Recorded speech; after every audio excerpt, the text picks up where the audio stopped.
Isabel Elorza naiz, eta momentu honetan erretiro hartuta dauket, orduan jubilatuko talde preziatu horren barrun sartzen naiz, eta aurrez unibertsitateko irakaslea erizaintza eskolan izan naiz urte askotan, eta, han klasek beti euskaraz eman izan ditut. Nire bizitzan zehar, euskaraz jaio nintzen. Ni oso segurakoa naiz, segura herri txiki batekoa da, Zegaman bizi naiz, Zegama herri txikie da, eta bai baten eta bai besteen euskaraz egiten da. Baina nire edadea dela eta guk honi neuk bintzet, inoiz ez dut ikasi euskeraz. Ikasketa guztik erderaz izan die, gaztelaniaz izan die. Nahi pasatuko litzaieke, nik pasatu dituten zailtasun horiek, eta ez di asko izan, baina horiek ez pasatzea alba da. Zertako pasatu, zergatik ez jakin idazten.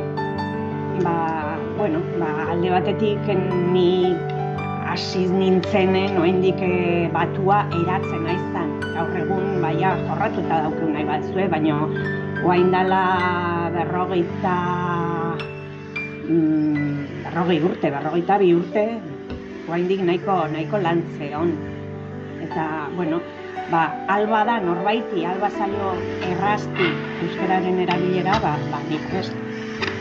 Orain dela urte desente badie, ez dakit noiz hasi izan mintzan, baina gutxi gora bera orduan, Gipuzkoako kampuseko euskara arduradun nintzenez,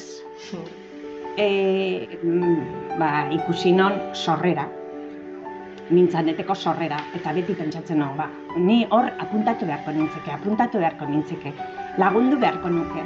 Eta, usten jun nintzen, mila gauza sortzen zaizkizulako, lanpiloa dauzketzulako lanen naizean bitarten, baina, guain, denbora, behintzet, espazio behiekin, esan non, zergatik ez nintzanetea lehen hor, zintzilik utzi non hori zergatik ez oain jorratu, zergatik ez oain lagundu beste batzuik, hori elkartu nintzen lehenengo aldiz eta berarekin jarraitzen dut.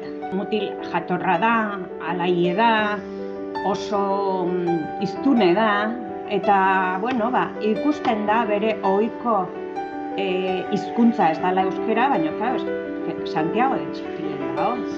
Eta bera ez da jatorrizkoa hemengoa, orduan nik uste dut nahikoa egiten donakin. Gero gaina interes berezi edo, hemengo gauzak asko interesatzen zaizkio, bertsolari txapelketaz hitz egiten ari ginen, hemengo autura batzuk ere lantzen ditugu, hain urruti bizi izan da, hainbeste kilometro hemendik hautza, eta jatorriz hemengoa ez da, bera han jaiotakoa da, bere arbasok hemengok bazien ere, eta hala ere, ze espiritu mantentzen don, ze gogo mantentzen don, horrek nahi edo ez, ematen dizun bizipoza oso politia da.